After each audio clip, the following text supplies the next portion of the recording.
you know, there's this idea that people have a conscience. And you know what the conscience is. It's this feeling or voice you have in your head just before you do something that you know is stupid, telling you that probably you shouldn't do that stupid thing. You don't have to listen to it, strangely enough. But you go ahead and do it anyways, and then, of course, exactly what the conscience told you was going to happen inevitably happens, so that you feel even stupider about it than you would if it happened by accident. Because you know, I knew this was going to happen, I got a warning it was going to happen, and I went and did it anyways. And the funny thing too is that conscience operates within people, and we really don't understand what the hell that is.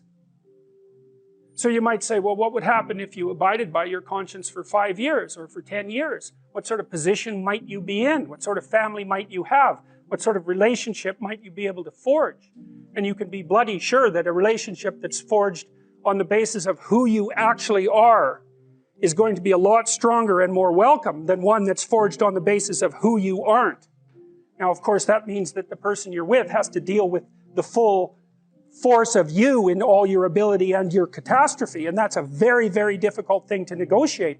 But if you do negotiate it, well, at least you have something, you have somewhere solid to stand, and you have somewhere to live, you have a real life, and it's a great basis upon which to bring children into the world, for example, because you can have an actual relationship with them instead of torturing them half to death, which is what happens in a tremendously large minority of cases.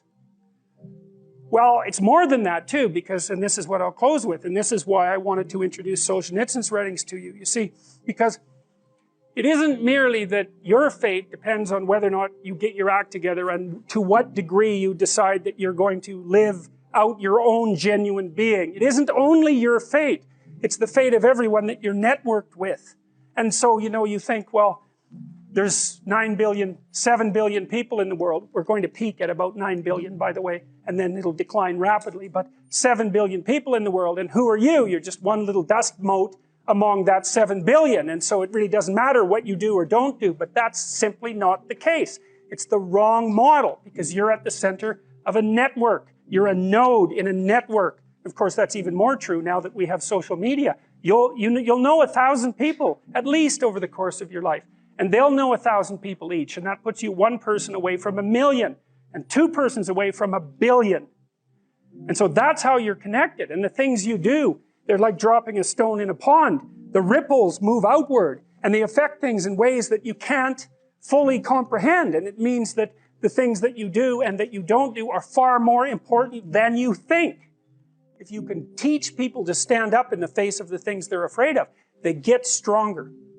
And you don't know what the upper limits to that are, because you might ask yourself, like, if for 10 years, if you didn't avoid doing what you knew you needed to do, by your own definitions, right, within the value structure that you've created, to the degree that you've done that, what would you be like?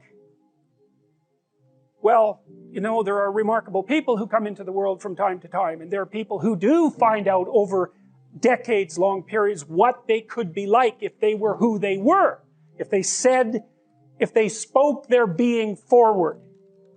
And they get stronger and stronger and stronger, and we don't know the limits to that. We do not know the limits to that. And so you could say, well, in part, perhaps the reason that you're suffering unbearably can be left at your feet, because you're not everything you could be, and you know it. And of course, that's a terrible thing to admit, and it's a terrible thing to consider, but there's real promise in it, right? Because it means that perhaps there's another way that you could look at the world, and another way that you could act in the world, so what it would reflect back to you would be much better than what it reflects back to you now.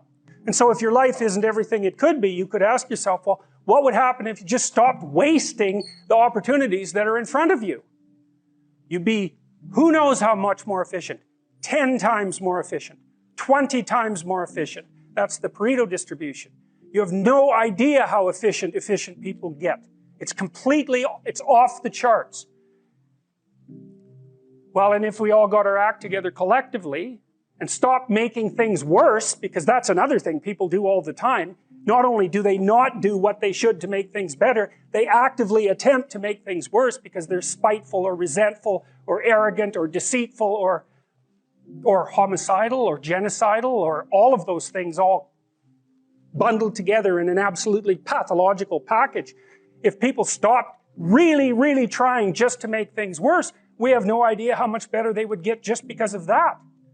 So there's this weird dynamic that's part of the existential system of ideas between human vulnerability, social judgment, both of which are major causes of suffering, and the failure of individuals to adopt the responsibility that they know they should adopt. The two major problems that people face, obviously, are suffering, tragedy, and malevolence. And so that's the other thing that you're responsible for, is that you're supposed to look at the capacity for human evil as clearly as you possibly can, which is a very terrifying thing. You know, that causes post-traumatic stress disorder in people that aren't accustomed to it. And in the mythology that's associated with the encounter with evil, it's almost always the case that the entity that does the encountering, even if it does it voluntarily, is hurt by it.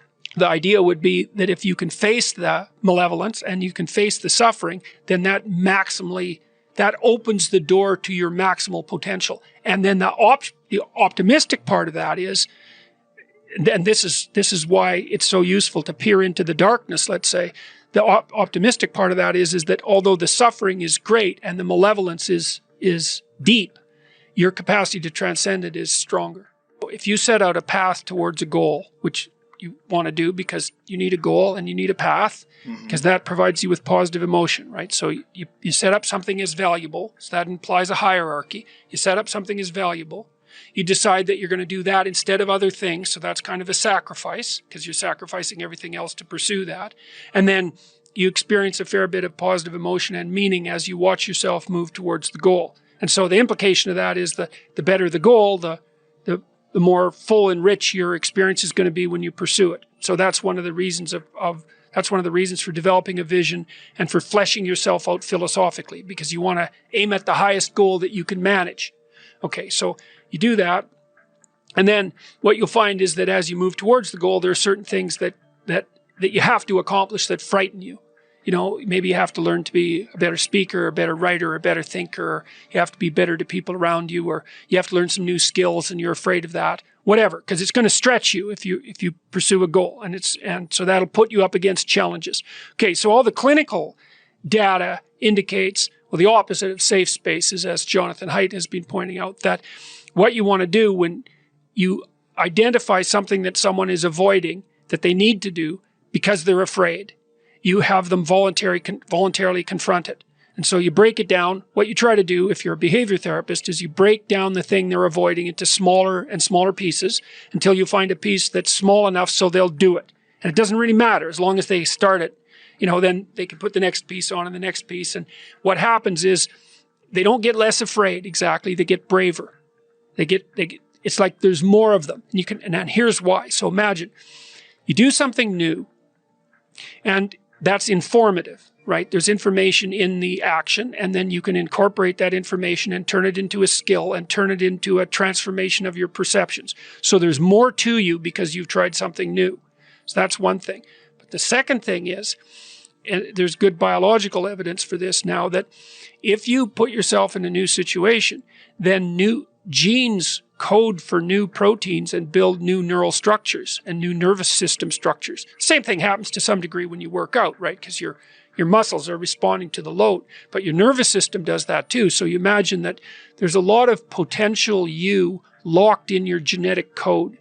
And then if you put yourself in a new situation, then the stress, that's the situational stress that's produced by that particular situation, unlocks those genes and then builds new parts of you. And so that's very cool, because who knows how much there is locked inside of you. Okay, so now here's the idea. So let's assume that scales as you take on heavier and heavier loads. That more and more of you get more and more informed because you're doing more and more difficult things, but more and more of you gets unlocked. And so then what that would imply is that if you got to the point where you could look at the darkest things, so that would be the abyss, right? That would be the deepest abyss. If you could look at the harshest things, like the most brutal parts of the suffering of the world and the malevolence of people and society, if you could look at that straight and directly, that would turn you on maximally. And so that's the idea of rescuing your father, because imagine that you're like the potential composite of all the ancestral wisdom that's locked inside of you biologically. But that's not going to come out at all unless you stress yourself, unless you challenge yourself.